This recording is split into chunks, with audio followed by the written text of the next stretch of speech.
তুমি যদি একজন এইচএসসি পরীক্ষার্থী হও তাহলে এই ভিডিওটি শেষ পর্যন্ত দেখো, কারণ আজ আমি এমন কিছু কথা বলবো যা হয়তো তোমার ভয় কমাবে, আত্মবিশ্বাস বাড়াবে এবং নতুন করে পড়াশোনা শুরু করার শক্তি দেবে।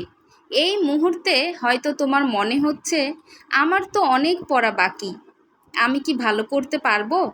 সবাই এত এগিয়ে, শুধু আমি পিছিয়ে আছি। যদি এমনটা ভেবে থাকো তাহলে জেনে রাখো, তুমি একা নও। হাজার হাজার শিক্ষার্থী ঠিক একই অনুভূতির মধ্য দিয়ে যাচ্ছে। কিন্তু একটা বিষয় মনে রেখো, ভয় কখনো তোমাকে ভালো ফল এনে দেবে না, বরং সঠিক পরিকল্পনা আর আত্মবিশ্বাসী তোমাকে সফলতার দিকে নিয়ে যাবে। আজ থেকে নিজেকে বলো, আমি চেষ্টা করব, শেষ মুহূর্ত পর্যন্ত হাল ছাড়ব না। নিজেকে অন্যের সঙ্গে তুলনা করা বন্ধ করো। অনেকেই বন্ধুদের দেখে ভয় পায়। কেউ বলছে তার পুরো সিলেবাস শেষ, কেউ বলছে 5 বার রিভিশন হয়ে গেছে। এসব শুনে নিজের আত্মবিশ্বাস নষ্ট করো না, কারণ মানুষ নিজের প্রস্তুতির কথা বাড়িয়ে বলতেই পারে, কিন্তু পরীক্ষার খাতায় নম্বর আসে নিজের পরিশ্রমে। তাই আজ থেকে অন্যের দিকে নয়, নিজের দিকে তাকাও।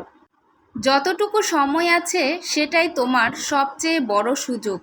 হয়তো তোমার মনে হচ্ছে আর সময় নেই, কিন্তু ভাবো তো, যদি আজও পড়া শুরু না করো তাহলে কালও একই কথা বলবে। সফল মানুষরা সময়ের জন্য অপেক্ষা করে না, তারা যতটুকু সময় পায় সেটাকেই কাজে লাগায়। আজকের 1 ঘন্টার পড়া আগামীকালের আফসোস কমিয়ে দিতে পারে। মোবাইল ফোন থেকে দূরে থাকো। একবার শুধু 5 মিনিটের জন্য ফোন হাতে নিলে কখন যে 1 ঘন্টা চলে যায় টেরই পাওয়া যায় না। সোশ্যাল মিডিয়া তোমার স্বপ্ন পূরণ করবে না। তোমার বই, তোমার পরিশ্রম আর তোমার নিয়মিত অনুশীলনই তোমাকে ভালো ফল এনে দেবে। ছোট ছোট লক্ষ্য ঠিক করো।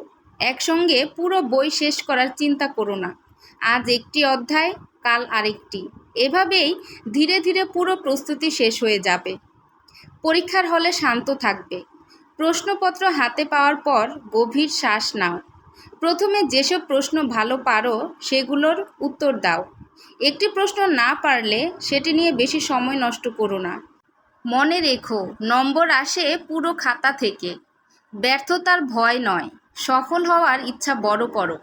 হয়তো আগের পরীক্ষায় ভালো করতে পারোনি, তাতে কি হয়েছে? একটি খারাপ ফলাফল কখনো পুরো ভবিষ্যৎ নির্ধারণ করে না। আজকের পরিশ্রমই আগামী দিনের পরিচয় তৈরি করবে। মা বাবার কথা একবার ভাবো, তারা হয়তো সব সময় মুখে কিছু বলেন না, কিন্তু তোমার সফলতার জন্য নীরবে অনেক ত্যাগ স্বীকার করেন। তোমার একটি ভালো ফল তাদের মুখে হাসি এনে দিতে পারে। সেই হাসির জন্য হলেও আজ থেকে মন দিয়ে পড়ো। মনে রেখো, পরীক্ষা শুধু নম্বরের নয়, এটি ধৈর্য, নিয়মিত পরিশ্রম এবং আত্মবিশ্বাসেরও পরীক্ষা।